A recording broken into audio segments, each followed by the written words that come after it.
ആ MP പുന്നക്കാടനെ പൊരിച്ചെടുക്കുന്ന കണ്ടപ്പോ പോരി തിരിച്ചുപോയി.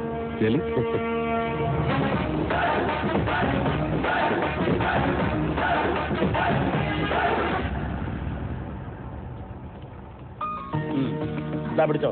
10,000, 20,000, 30,000 ഇടപാട് വരുന്നല്ലോ. ഞാൻ പിടിക്കാം.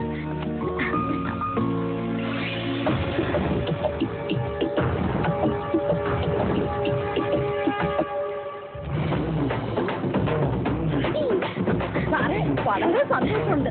അതിന്റെ ആൾക്കാർ പറഞ്ഞ പൈസ മുഴുവനും തന്നു. മാവേലിക്കര മരിച്ചുപോയ എന്റെ അമ്മ ദേവികയുടെ റോൾ നിങ്ങൾ ഭംഗിയായി അഭിനയിച്ചു കേട്ടോ.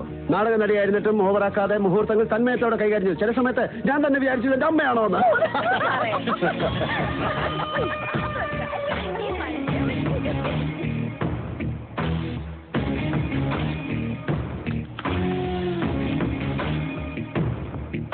എന്റെ പെങ്ങളുടെ വേഷം അഭിനയിച്ച കുട്ടിയുടെ പേരെന്താ? എന്റെ മകളുടെ മകളാ. മുത്തശ്ശി മിടിപിടിക്കി, കൊച്ചുമോള് മിടിപിടിപിടിക്കി. ശങ്കരേട്ടൻ പറഞ്ഞാലും ഇരട്ടി തുകയുണ്ട്. ഞാൻ പിടിക്കാം. ഇല്ലെങ്കിൽ വെറുതെ വേണ്ടാത്ത മേക്കപ്പ് സാധനങ്ങളൊക്കെ മേടിച്ച് കാശ് മുഴുവൻ ഇപ്പൊ തീർക്കും. വണ്ടി റെഡി. സാറേ ഓക്കെ. ഇനി ഇങ്ങനെ വല്ല വർക്കുണ്ടെങ്കിൽ വിളിച്ചേക്കണേ. വക്കീൽ സാർ, ഒരു മിനിറ്റ്.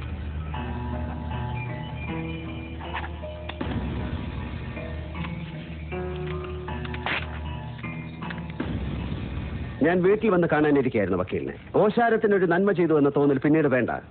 ഒരു സിറ്റിങ്ങിന് ലക്ഷങ്ങൾ ചാർജ് ചെയ്യുന്ന അഡ്വക്കേറ്റ് രമേശ് നമ്പ്യാർക്ക് എത്ര വേണമെങ്കിലും എഴുതിയെടുക്കാം. Blank cheque. നിങ്ങൾ ആരാണ്? ഇതൊക്കെ നേരത്തെ ചോദിക്കേണ്ട കാര്യങ്ങളല്ലേ.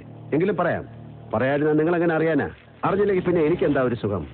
ഞാനൊരു പാവം വർമ്മ. ദേവൻ, ദേവരാജൻ, ദേവരാജ പ്രതാപ വർമ്മ, ഇവരുടെയൊക്കെ ദേവ്ജി. അങ്ങ് തെക്കൻ തിരുവിതാംകൂറുമായിട്ട് മോശമല്ലാത്ത ഒരു ബന്ധമുണ്ട് എനിക്ക്. തായ് വഴി. അച്ഛൻ വടക്കനാ. വടക്കെന്ന് പറഞ്ഞാൽ ഉദയനന്റെ നാട്ടിൽ. അങ്ങനെ തെക്കും വടക്കും കൂടെ ചേർന്നപ്പോൾ ഞാൻ അല്പം വടക്കായി.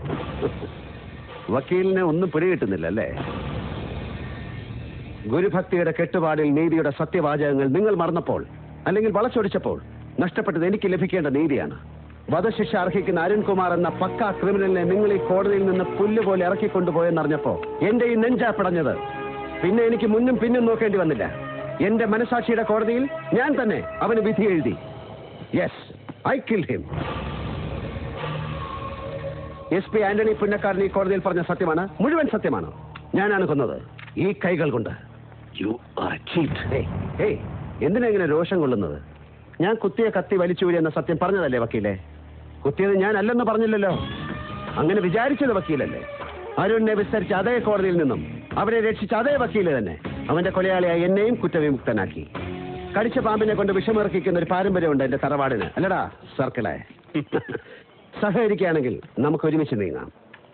എനിക്കിനി 2 വധശിക്ഷ കൂടി നടപ്പാക്കാനുണ്ട്. ജഡ്ജിയും ആരാച്ചാരും ഞാൻ തന്നെ ആയതുകൊണ്ട് ഞാൻ ഇനി ഒരു അല്പം തിരക്കിലായിരിക്കും. സോ മിസ്റ്റർ രമേശ് നമ്പ്യാർ, കാണണം. കാണും.